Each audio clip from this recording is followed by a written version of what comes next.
Good morning. Morning. Please feel free to shift your seat. It's easier to pay attention.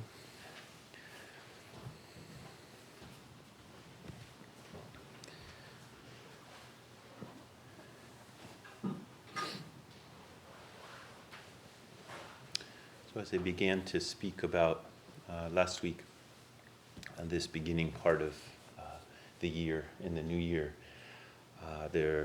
we always have a particular devotional practices related to Prajnaparamita, who is known as the mother of the Buddhas, also known as the eye of the Buddhas, and who is enshrined here to the Buddha's left.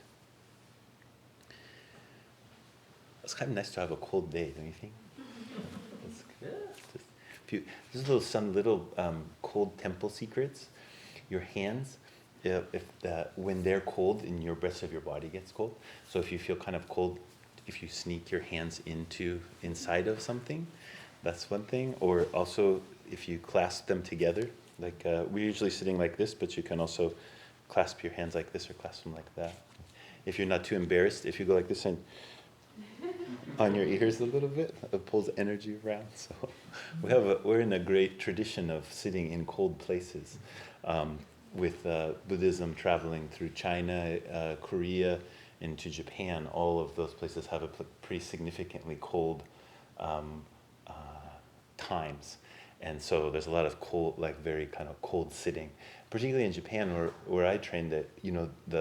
I was in northern Japan, and the architecture there is really architecture from a much more tropical place. It's kind of at the line between where the architecture started to change as you go farther north. And so it's always really, really cold in the temples. And people kind of like that too, it's sort of like, okay, we're meeting ourselves, which is true. You meet yourself in the cold. And you can, another little trick of that is watch how you brace against the cold. So when it's cold and you kind of brace against it and your body becomes stiff, and then the movement of energy in the body becomes less fluid, and it produces more cold. Now everyone's different. Some people are more prone to being cold and some people are more prone to being warm. So I'm not saying that you should just be able to sit in any situation and feel okay about it. But that's also like, watch how you're fortifying yourself against the cold. Usually causes more cold. Just like fortifying ourselves against conflict usually creates more conflict. That's one of those principles. Anyway, okay, segue. Back to the mother of the Buddhas.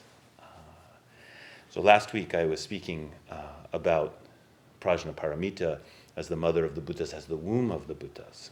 That Buddhas and Bodhisattvas are endeavoring to carry out the awakening of Shakyamuni Buddha, to apply it thoroughly and practically in how it is that we live, moment to moment, day to day, lifetime to lifetime.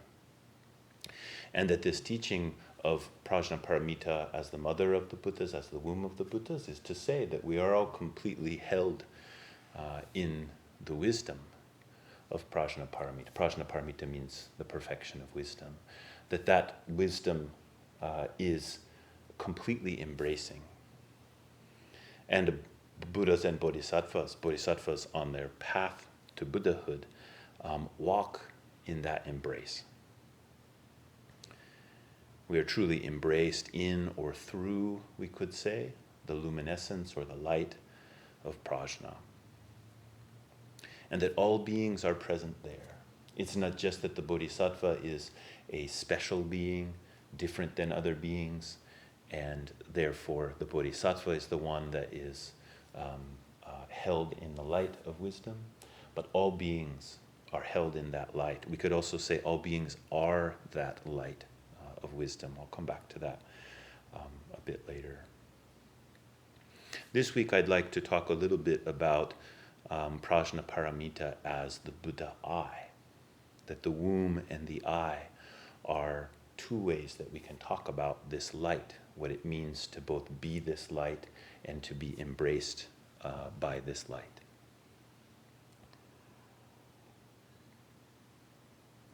When we speak of Prajnaparamita as the eye of the Buddha, we're speaking of a medicine that is present in the sense world. The sense world here is represented by the eye, to experience anything. Through the eye, ear, nose, tongue, body, mind. Mind is also thought of as a sense organ in Buddhism. That in that sense world, there is a medicine. There's a medicine that's right at the base of that sense world. And here when we talk about medicine, we're talking about the medicine of Dharma, the medicine that carries us beyond suffering, helps us to live out that life of the Buddha's awakening, moment to moment, day to day, lifetime to lifetime. Some kinds of teachings sound as if they're telling us to completely reject the sensory world, that the sensory world is only a world of entanglement, and that if we could overcome the sensory world, then we would have the capacity to see deeply into what the Buddha woke up to. Sometimes that kind of teaching is really important because we are so addicted to the sense world. I mean, like now we're in hyperdrive addiction to the sense world. We can't even hardly wait. You notice in yourself, I was noticing this week. I was holding my grandson. He's so heavy. He's 4 months, but he's like 22 pounds now. It's just like unbelievably huge. And I was holding him and feeling how heavy, and he's so fun. He's at that point where he'll look at you and smile and, all this kind of interaction that you're having. And then I'm feeling this tug, like, oh, I wonder if I got an email. I was like, you gotta be kidding me. This is the most precious thing in a human life, which I am experiencing at this moment. And this part of my, my being that's pulling out into, oh, what else is there? What else is there? What else is there? And email is one of the examples of that, but it could be anything. It could be, oh, the lawn needs to be mowed, or it could be like, oh, I feel hungry, or it could be, it could be just any of the types of experiences that we have, but we're pushing out past the current experience and that kind of craving. So we do need these kind of teachings that say, the sense realm is so problematic, but also holding Kai is also part of the sense realm. But it's also true that there are these teachings that say right at the base of the sensory world, right at the base of the capacity of our consciousness or the functioning of our consciousness, there is also a medicine. There is a wisdom, which is not just about the entanglement of an objectified world, our entanglement with a world that we've objectified or appears as objects to us, but that there is a medicine of the completely liberated and interdependent world, which we can receive as the eye of the Buddha, or as sometimes I'm fond of saying, the pupil of Gautama's eye. This is an old saying, which Keizan Zenji, one of the founders of our school, uses from time to time. All of you are standing tall. There is no evading the pupil of Gautama's eye. That's what he says. Sounds a little ominous, right? There's no evading the pupil of Gautama's eye. Like you can't get out of the eye of the Buddha. It is, yeah, and it is a little ominous. But also, it's you're all standing tall there. We all are the eye of the Buddha, and we all are also within the eye of the Buddha. This is kind of a teaching about this medicine of the sense world. Now,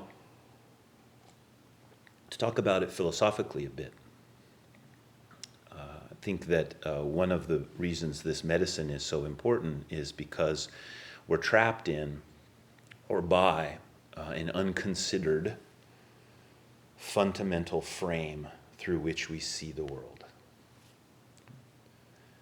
We're trapped by or we're trapped in an unconsidered means that we don't consider it, we don't bring it to consciousness, we don't think of it as being there, and yet it is a fundamental framework from which we see the world, we experience the world, we relate with the world. Sometimes maybe people will call this a lens, that you have a lens you look through and you see the world through that lens even though you don't know the lens is there. And that's a good metaphor. It has some traps, like, well, just get rid of the lens then. What I'm saying is, for the world to appear, there must be a fundamental framework. Without a fundamental framework, there is no world appearing. But we get trapped in this fundamental framework, this framework of conception. In Buddhist terms, we'd say karmic formations. That because we don't realize them, or we don't become aware of them, or we don't know how to work with them, they simply replicate themselves as a world of objects. Right? External objects and internal objects. Internal objects are things like thoughts, ideas, feelings, emotions, memories. All of those things are also objects. Right? They can be experienced. And then all of the kind of things we typically call as objects, which are external, we think of as being external. Now, one misunderstanding of this kind of calling out of the fundamental framework, and I alluded it to here when I was talking about the lens, is this medicine is not about the destruction of our fundamental frame. It's not about saying, oh, there's a fundamental frame. That fundamental frame is bad or wrong, and so we need to get rid of it. As if we could reach a world of no frame. That's the kind of mindset that we're in when we're there, when we're thinking in that way. If I could just get rid of the frame, then a world of no frame would appear. The medicine here that's offered in the Dharma is slightly different and more challenging. The path of coursing through that Avalokitesvara shows in the beginning of the Heart Sutra, we were talking a lot about that last week, that coursing in wisdom is a practice of compassion. A path of coursing through as compassion is a path in which we are not trying to destroy the fundamental frame. We are trying to wake up to the emptiness of the fundamental frame. And I'll talk more about that. Okay? We're not trying to destroy the fundamental frame, but that fundamental frame, just like anything, is empty. Now, empty is a challenging word in English. Whether that's the best way to translate shunyata or not is a big debate, right? But that's the typical translation of it. And in fact, shunyata means like something puffed up, like a bubble. It looks like there's something there, but really, just a one touch. And actually it was just air on the inside and air on the outside. There wasn't much there. Right? So that's kind of that's the origin of the word shunyata, or one of the ways to understand the world of shunyata. So in that case, I think empty is a pretty good translation.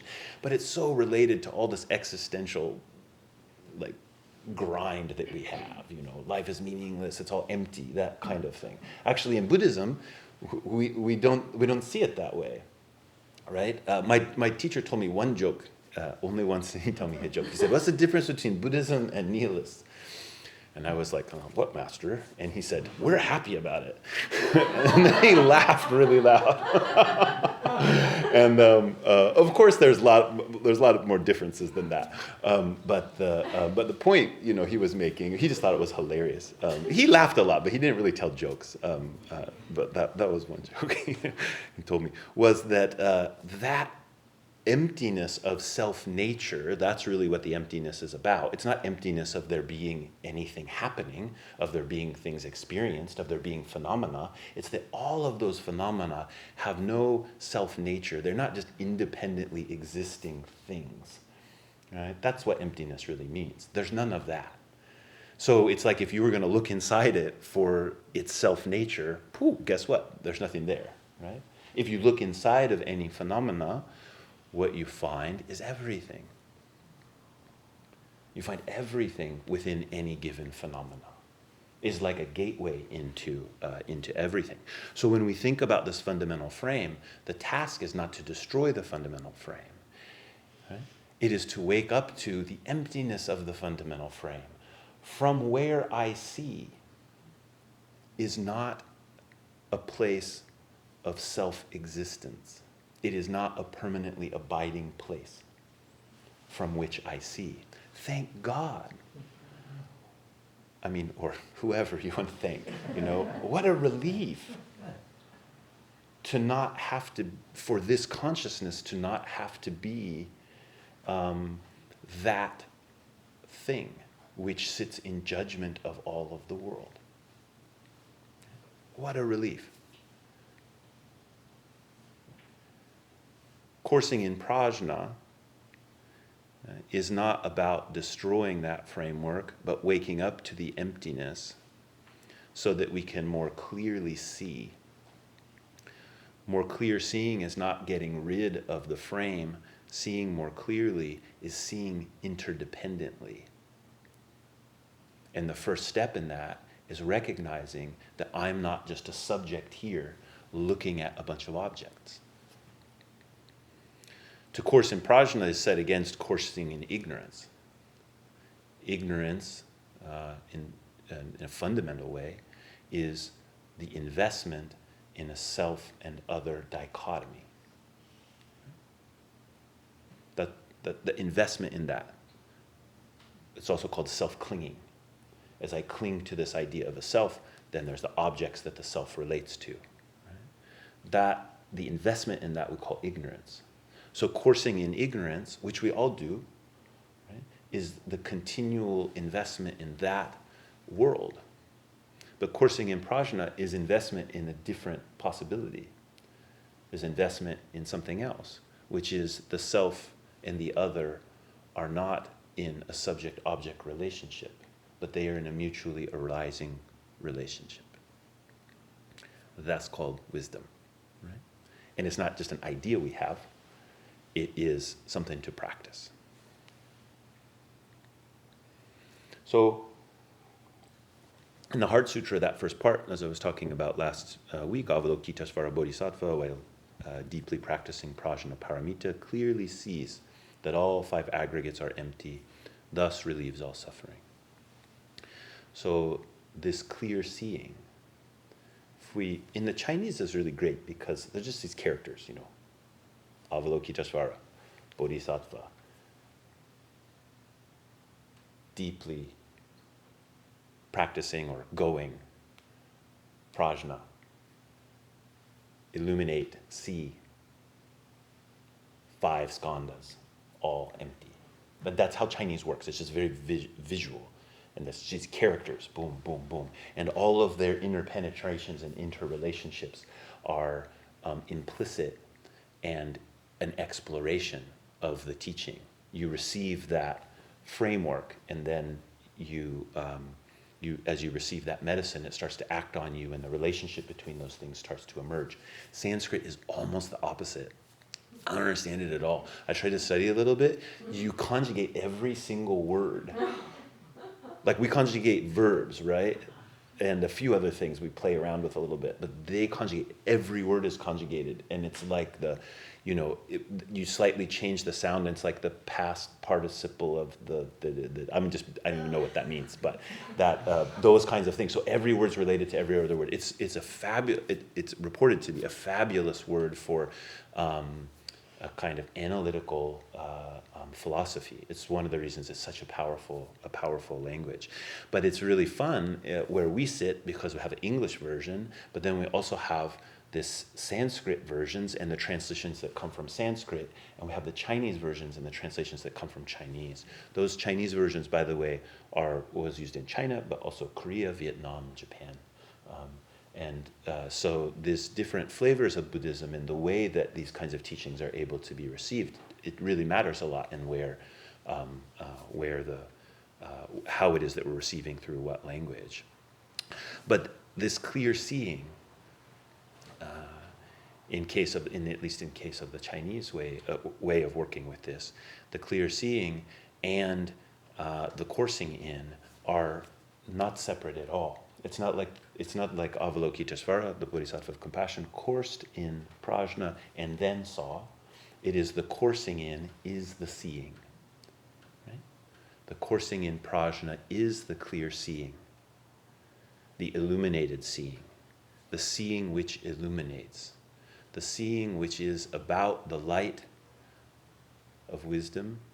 It is about that embrace of the light, which is the womb and is the embryo at the same time. So when we talk about this type of seeing, we're not just talking about the seeing which is like, okay, I have encountered this object, I know it's there, I'm aware of it. Right? That's how our typical functioning of seeing is, right? Oh, I saw. There it is. There's a thing. And I'm adding a little bit of sound so that you believe this is really here more thoroughly. Right? I'm not saying it's not here, okay? But if you have a little sound, then it seems more real, seems more solid, you know? So that we're doing that all the time, right? That's what seeing is. Oh, it's there. I saw it. I saw it. I saw it. I saw it. I saw it. I saw it. I saw it. This clear seeing is opening up another possibility, which doesn't stand in the way of that encounter of an object, but there's something about the luminosity. There's something where we don't just stop there.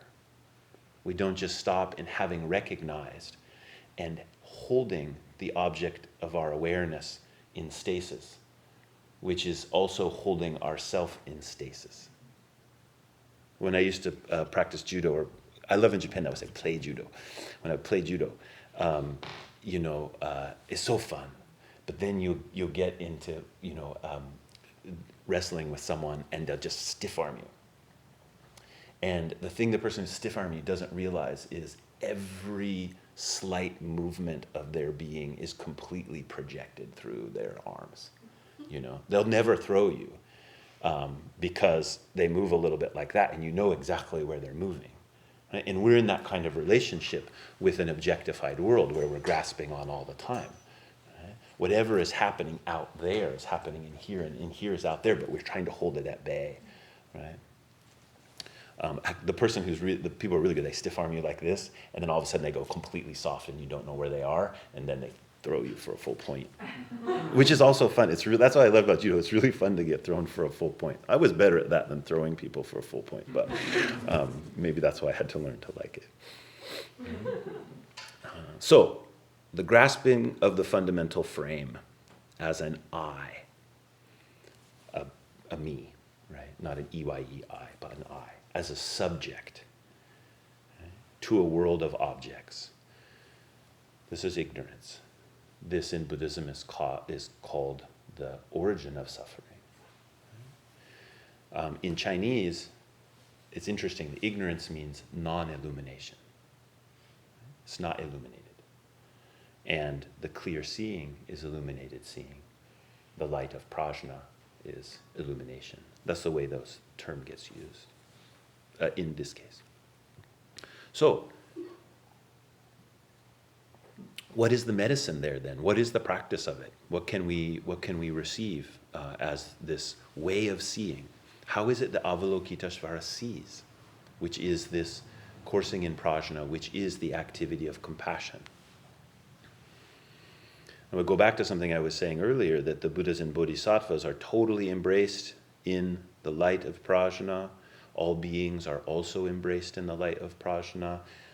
All beings are the embrace of the light of prajna. So this sensory world is a host of expedient means that are teaching you endlessly. This world, the sensory worlds, are a host of expedient means. Expedient means mean ways for the Buddha's teaching to reach you. They're teaching you endlessly. From this basis, we can start looking at awareness practice or mindfulness in a much deeper way than simply holding an object in our mind and trying to keep our attention fixed on it, which is a misunderstanding of what mindfulness has to offer us. Mindfulness is a wonderful practice. It's become very popular in very versions that are secular, which I'm all for, by the way. As many forms there are is great. If there's only secular forms, one of the problems is if you practice these mindfulness things, you're going to run into some wild stuff. And do you have good guidance in when you run into the wild stuff? That's my concern about the secular side. If it pushes out the other parts of the tradition, we need that, because you can run into some stuff that isn't so easily explained. But bracket that for a second.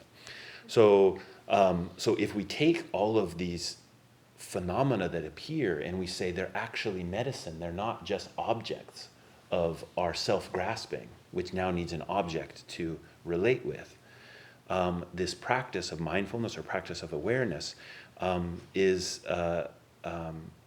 wonderful, and it is a practice of compassion.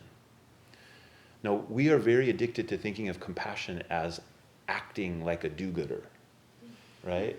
That's one form of compassion, like to be nice to other people, or maybe we would extend that to animals, or maybe we extend it to the earth. That's the way we conceive of compassion. That's one form of compassion. But in a Buddhist sense, compassion is much broader and deeper than that, than just what are the good things that I've done, conventionally defined. Compassion is a way of seeing. It is clear seeing. And so awareness practice is a practice of compassion. To be able to, if we take the English word compassion, to feel together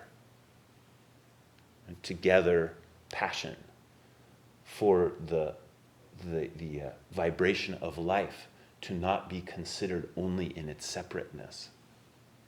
I have mine, you have yours, but in its reliance.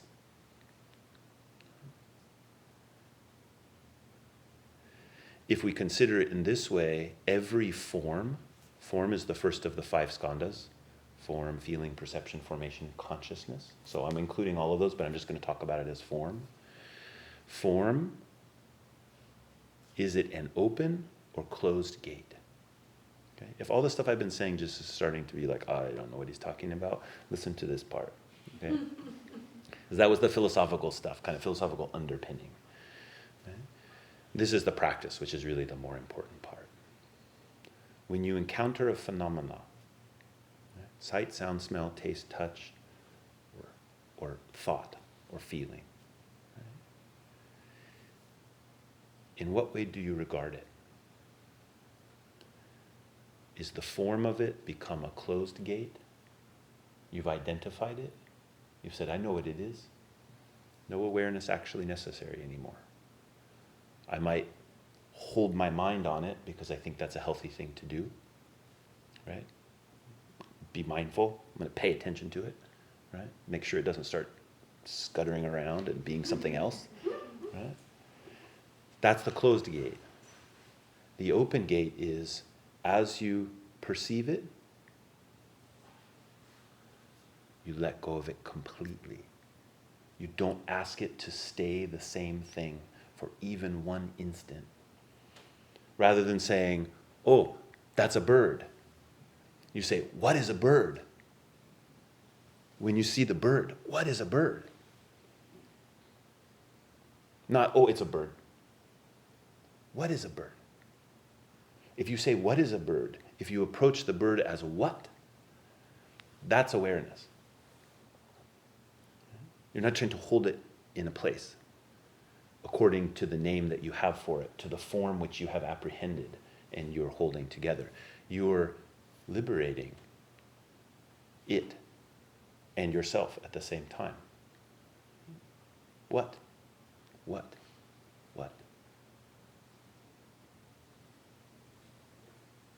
The closed gate is, oh, I know what this is.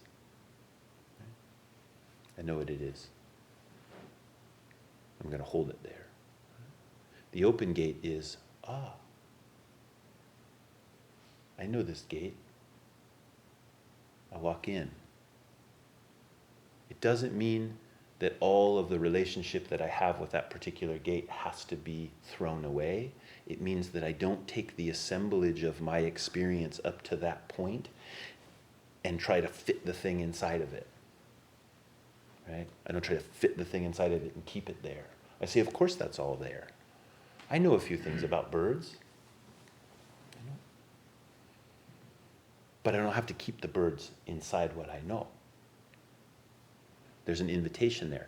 That's the awareness that we're practicing. How do you stay present? Not just how do you hold on and not allow your attention to move. There's a great freedom here. In a yogic sense, pay attention to the energy of this part of your body for external objects. Pay attention to what's happening right here when you, even if it's in not vision, but like hearing.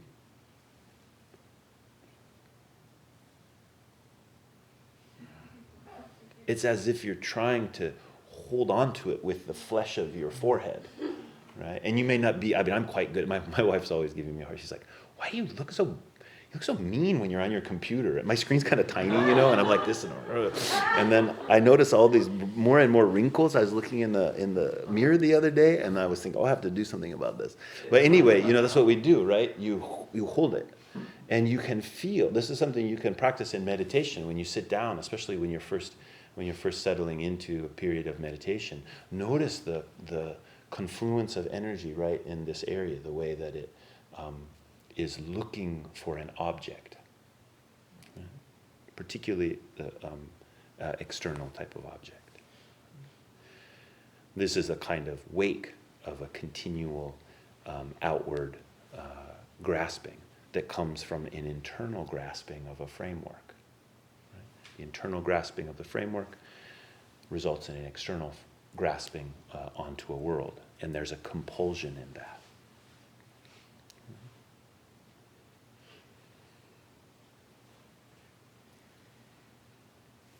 Now notice here that I'm not talking about a bigger and bigger frame. This is one type of mindfulness practice, and it can be helpful, okay? But I'm talking about something slightly different. I'll say a little bit more about the bigger and bigger frame. So one thing we can do is, like, say we're sitting and we're thinking about something's on our mind, really, like, I'm going to be on a personal retreat this week, and I have to go shopping this afternoon to gather the food together. And, I sit down for meditation. It's so kind of pathetic, but I sit down for meditation, like, maybe I'll have peanut butter. My mind will just go, right? And I can have all kind of thoughts about what it is that I will take with me. So one of the things we can do in meditation is we can realize, I'm just in this thought pattern, right? And the thought pattern is smaller and then bigger. I don't have to buy into that thought pattern. And that's part of meditation. That's a helpful thing. And as you say, I don't have to just flow in that little eddy and give it some room. Now I'm here, but I kind of think like I lost my frame, right? And now I'm big and my thoughts are small, and I get some measure of composure, but that measure of composure is based on whatever frame you're in that you're not paying attention to there. And so I don't know if you've had this experience before. You can just start backing up. You back up again, you back up again, you back up again, you back up again, you back up again. It's like, bigger, bigger, bigger, bigger, to be able to be the container for whatever your thoughts are.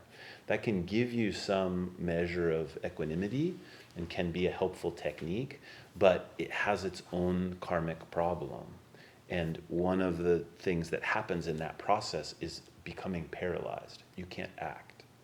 You can only move to a bigger frame, bigger frame, bigger frame, better explanation, bigger map, bigger holding. And your capacity to act is really atrophies in that process. You can also become marvelously disassociated from life, which is a big problem. We have a kind of little fantasy that if we could disassociate, that would be the most spiritual thing. And it's actually very damaging, psychologically, spiritually, emotionally, socially. So what I'm talking about here is slightly different. It's like stepping backward into a centered place. Right? If we're doing this all the time, and we say, wait a minute, I'm not going to try to get bigger to dominate those thoughts that I'm having. I'm going to say those thoughts are no different than me. They're not outside. They're not an object of my subject that needs to clean them up. Right? One of my favorite quotes, which you probably heard it, as I quote it all the time, Wan Shi Zenji, he said, take the backward step that immediately reaches the center of the circle from which light issues forth. This is his description of meditation. Take the backward step that immediately reaches the center of the circle from which light issues forth. A pupil. The very basis from which you see. The place from which you see, which is totally empty. That total emptiness is everything is there and all of the light is moving through.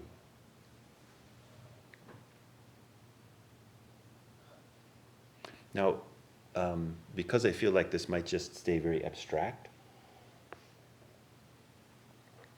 I'd like to invite you into a practice this week.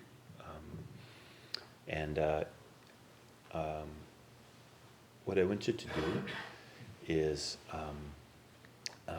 sometime during each day, choose something to pay attention to. And I'm going to say, don't do this in meditation. There's different things in meditation. This is a kind of experiment outside of meditation.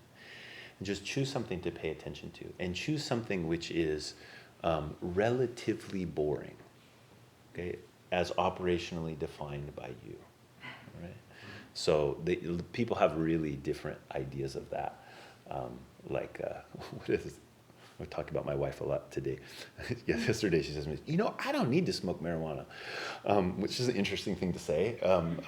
Not like lots of marijuana smoking going on in my house. There isn't none. But she's like, I don't need to smoke marijuana because I'm so enthralled by it. We were driving along and she was looking at the steam coming out of the cup of tea I had, and she was totally mesmerized by it, right? So for her, the operational definition of what is relatively boring is probably pretty, I don't know what she's going to find that's relatively boring because she's so interested in that way, looking at things. But anyway, sorry, sidetrack. For you, something, it could be steam coming from a cup. Right? It could just be a cup. It could be the clouds in the sky. Anything. Something that you don't feel averse to, right? But something that you wouldn't turn to for kind of like excitement or entertainment. And then just place your attention on it. If it's a visual thing, then just place your visual attention on that object. And then first recognize that it is in fact an object of your consciousness. It's not just a thing which is out there independently existing. That your awareness of it and its presence are intimately intertwined.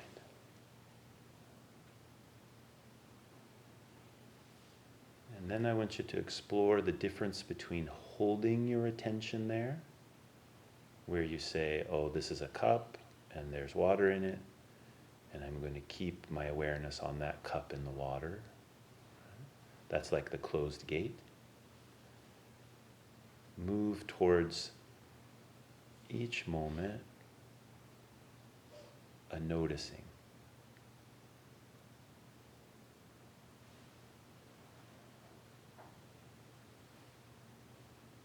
Pay attention to your frontal lobe. How much of that awareness is coming just from there. And then you can start to see with your whole body. Let the awareness of your whole body be present in the seeing.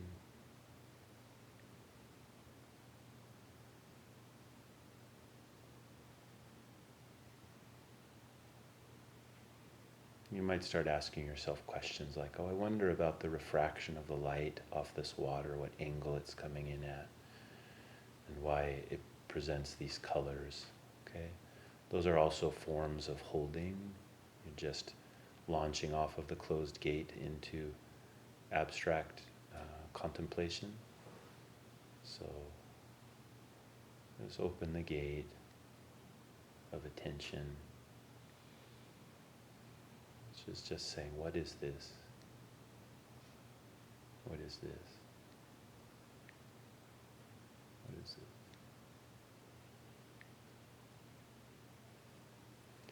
Now, you can do that just for a few minutes, or for 5 minutes, or 10 minutes, or an hour. Whatever you like is fine. But try that this week. See the difference there. And then pay attention to the medicine. How are you? through that experience.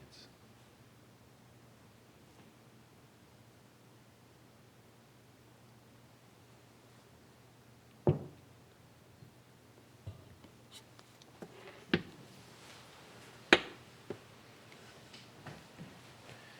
have time for a question or two.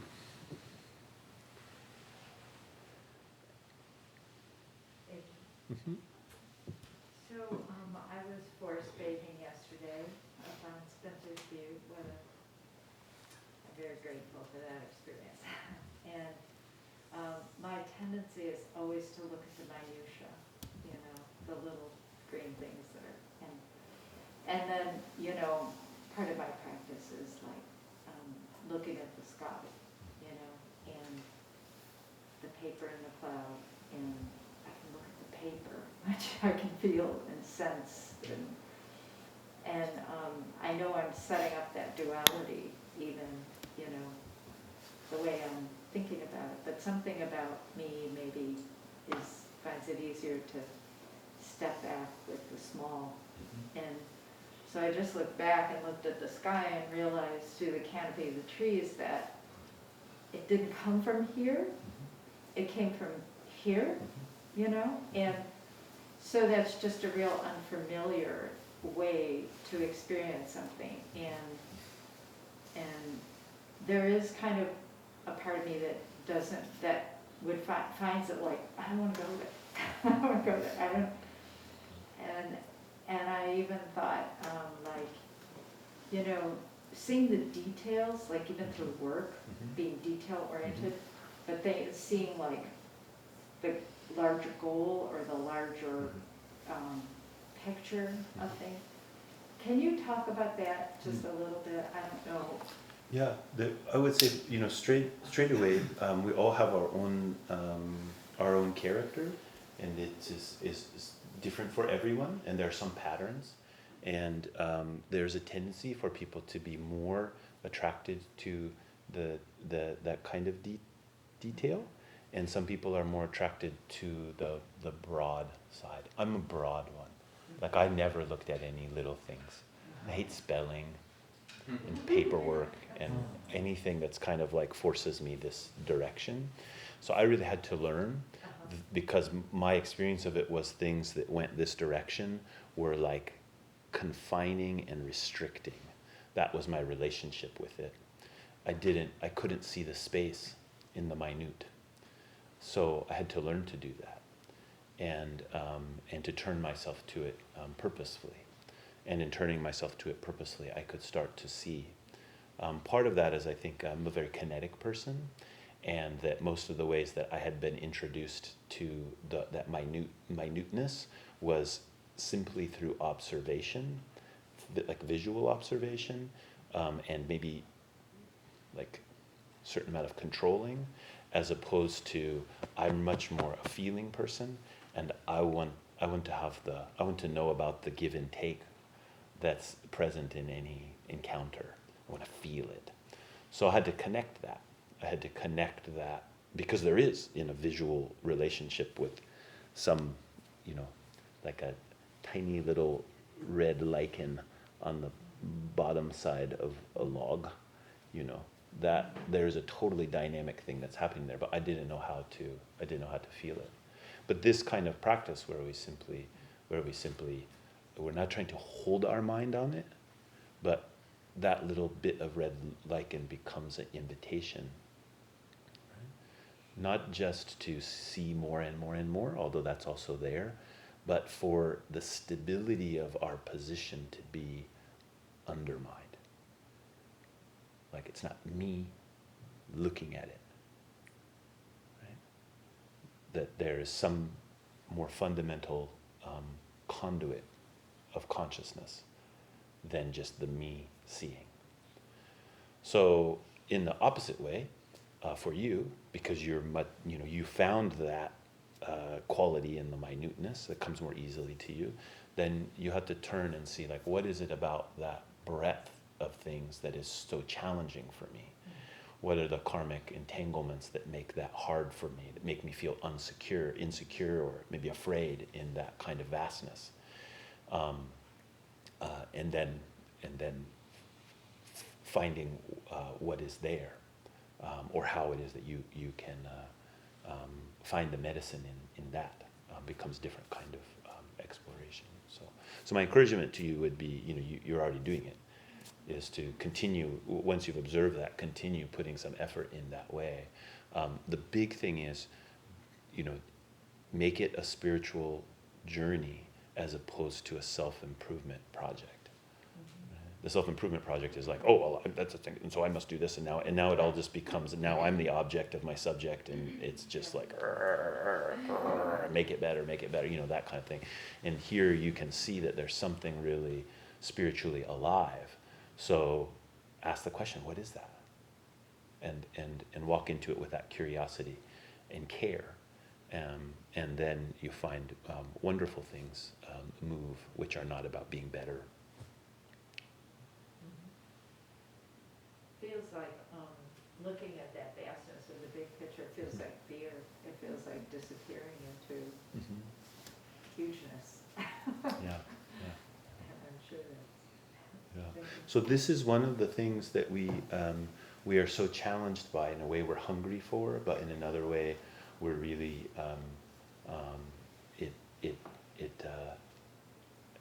from the perspective of self-clinging. Interdependence is annihilation. Like from self-clinging, like the part of us that's clinging to myself. From that part, the deep interdependence or emptiness feels like an assault on my being. It can. So that's also why I've taken to teaching this way more, rather than that kind of assault, which is just like, deal with it and meditate more, and maybe you'll see into it. That that interdependence has a quality both of emptiness, in the sense of there not being a self there that we can cling to, but it also has the quality of everythingness. It has a quality of all kind of compassion, all kind of beingness, which is moving through all the time. And this is what the bodhisattvas know. If we pay attention to the stories of the bodhisattvas, they begrudge nothing. But in their not begrudging anything, they are not, like, it's inexhaustible. Their ability to show up, their ability to respond, their ability to be present, the ability for great and wonderful things to unfold is ever flowing. Because this, as the Sutra of Prajnaparamita says, the mother of the Buddhas, that section in the Prajnaparamita Sutra is called the mother of the Buddhas, says she is an inexhaustible fountain of incomparable light. That inexhaustible fountain is the heart of the bodhisattva. And so from that place, there is only continual emergence of phenomena, which are all expedient means. So this is the other side, then, the kind of emphasizing the total darkness, which is important, but also can just keep us locked in fear. And when we touch up against it, then we can really, because it also looks so close to some other things that are really not awakening. Like I referred here before, disassociation, right? The disappearance of the self. The Buddha didn't teach us to disappear the self. He said what you experience as a self is empty of self-nature, which means your self can appear through everything, everywhere. And as you grow as a bodhisattva, that capacity to appear in more places with the wisdom of the Buddhas only increases. Right? Could you say, I have two things. Could you just repeat the sentence, self-clinging, just that sentence about interdependence and annihilation, just the sentence, so yeah. I have it really clear? Yeah, but I don't know if I can say exactly the same way, but from the perspective of self-clinging, emptiness or interdependence feels like an assault. Okay. just remember a couple of other sentences. So self-clinging, so maybe to contrast self-clinging to, when you were just now talking about bodhisattva, Mm-hmm. I can't repeat the words, but,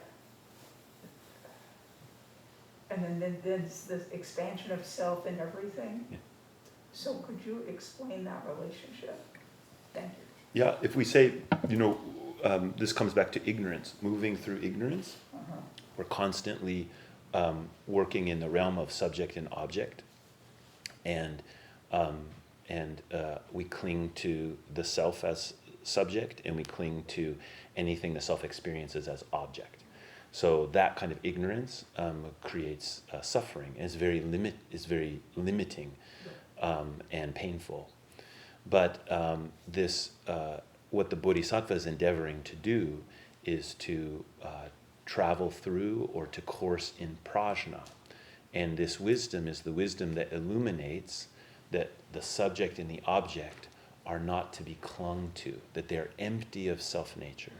And because they're empty of self-nature, we don't have to cling to them. Right? And so when we bring that in terms of experience in the sense world, there's a medicine right in the sense world itself. It's not that there's a medicine that helps us to work in the sense world better. The sense world itself is a medicine. And the way that we can receive that medicine is to ease up on the subject-object split and to stop enforcing that so completely. And a lot of our meditation practice, that's what it's teaching us to do. So we can fine-tune the way that we regard meditation or regard mindfulness or regard awareness by seeing that we're not going to get the medicine by just holding the thing and being really able to keep our mind on it. It has to become a gateway. And the gateway, as it opens up into the thing, and it also opens up into us. That what happens this direction and what happens this direction are completely mirror to each other. By the way, they always are. Whether you're grasping as hard as you can to the subject and object, they're always mirroring each other. But now we can become aware. And this is how we work with that fundamental frame that we're grasping onto. We don't realize we're grasping onto it. We don't let anything penetrate it. We only externalize its necessity into the world as objects. But here, if we regard the object not as an object, but as a totally codependent, I know that's not a good word in some realms, but we're depending on each other, that in that dependence, that interdependence, that frame is empty, which is to say that there's all kinds of movement and possibility there, a freedom there. And then the object of awareness also is free. It's not bound in how I've held it. That's the point. That's where I'm pointing to in terms of our study. And then this gives bodhisattvas great courage and capacity to enact this compassion through the world.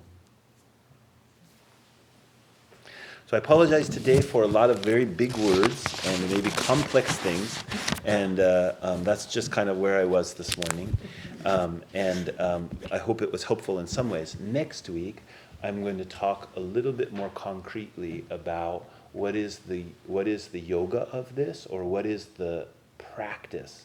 We talked a little bit about today, but if you can start this week by doing this exercise that I was telling you, that's a kind of entranceway into what I want to talk about, especially in relationship to meditation, and this way that we can really find a medicine very, very directly in our day-to-day experience.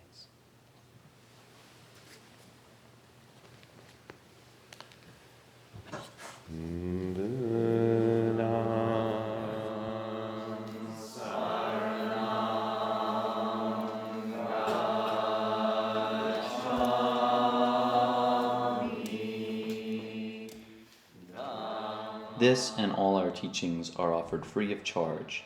If you would like to make a donation, please visit our website at buddhaeye.org and click the donate button at the top of the page. Thanks.